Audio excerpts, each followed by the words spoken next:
ವಿಧಾನಸಭಾ ಎಲೆಕ್ಷನ್ ಹತ್ರ ಬರ್ತಾ ಇದೆ. ಇದೇ ಸಂದರ್ಭದಲ್ಲಿ ಮುದ್ದ ಹನುಮೇಗೌಡರ ಪರ KN ರಾಜಣ್ಣ ಅವರು ಪ್ರಚಾರ ಮಾಡ್ತಾ ಇದ್ದಾರೆ ಅನ್ನೋ ವಿಚಾರಕ್ಕೆ ಸಂಬಂಧಪಟ್ಟಂತೆ ರಾಜಣ್ಣ ಅವರ ಪುತ್ರ ಇದೀಗ ಸಮರ್ಥನೆಯನ್ನ ಕೊಡ್ತಾ ಇದ್ದಾರೆ.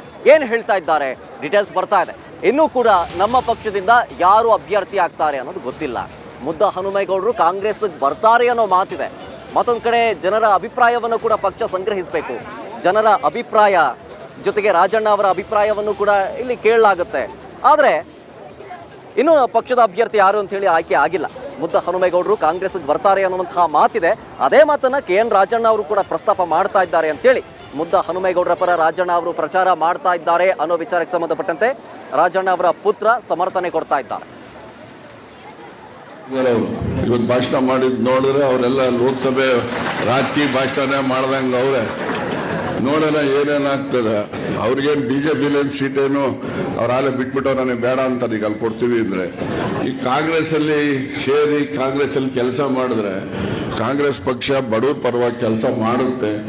ಅಲ್ಲಿ ನಾವು ಕೂಡ ಬಡವ್ರ ಪರವಾಗಿ ಹೆಚ್ಚು ಕೆಲಸ ಮಾಡೋದ್ರಿಂದ ನಮಗೂ ಕೂಡ ಒಂದು ಆತ್ಮಕ್ಕೆ ತೃಪ್ತಿ ಬರ್ತದೆ ಅಂತಕ್ಕಂಥದ್ದನ್ನ ಮನಗಂಡು ಇವತ್ತು ಕಾಂಗ್ರೆಸ್ನಿಂದ ಅಭ್ಯರ್ಥಿ ಆಗ್ತಕ್ಕಂಥ ಸಂದರ್ಭಗಳು ಎಲ್ಲ ಇದೆ. 100ಕ್ಕೆ 99 ಇದೆ. ಏನಪ್ಪ, ನಾನು ಕೊಡ್ಸೋದಲ್ಲ, ಅವರೇ ತಗೋತಾರೆ. ಅವ್ರ ಶಕ್ತಿ ಇದೆ. ನೀನು ಕೊಡ್ಸಂಗಿಲ್ಲ, ನಾನು ಕೊಡ್ಸಂಗಿಲ್ಲ, ನೀವೆಲ್ಲ ಓಟ್ ಕೊಡ್ಬೇಕಷ್ಟೇ. ಆದ್ರಿಂದ ಇದು ಏನೇ ಇದ್ರೂ ಕೂಡ ಸುಮ್ಮನೆ ಏನೋ ಸೊಸೈಟಿಗಳದ್ದು ಹೇಳ್ತಾ ಇದ್ರೆ ನಿಮ್ಗೆ ಅದಿಷ್ಟ ಆಗಲ್ಲ ಜಾಸ್ತಿ. ಈಗ ಮತ್ತೆ ಚುನಾವಣೆ ಬಂದಿದೆ. ಇನ್ನು ನಮ್ಮ ಪಕ್ಷದ ಅಭ್ಯರ್ಥಿ ಯಾರು ಅಂತ ನಾವೇನಿನ್ನ ಆಯ್ಕೆಯನ್ನು ಮಾಡಿಲ್ಲ.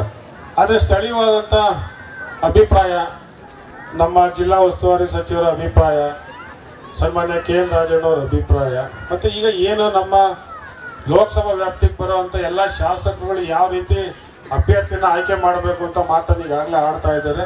ಇನ್ನು ಪಕ್ಷಕ್ಕೇನು ಮುದ್ದನ್ಮೇಗೌಡರೇನು ಸೇರ್ಪಡೆ ಆಗಿಲ್ಲ.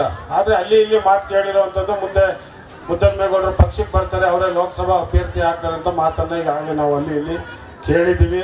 ಆ ಮಾತನ್ನು ಒಂದು 2-3 ಬಾರಿ ಸನ್ಮಾನ್ಯ KN ರಾಜಣ್ಣವರು ಪ್ರಸ್ತಾಪನೆಯನ್ನು ಮಾಡಿದ್ದಾರೆ.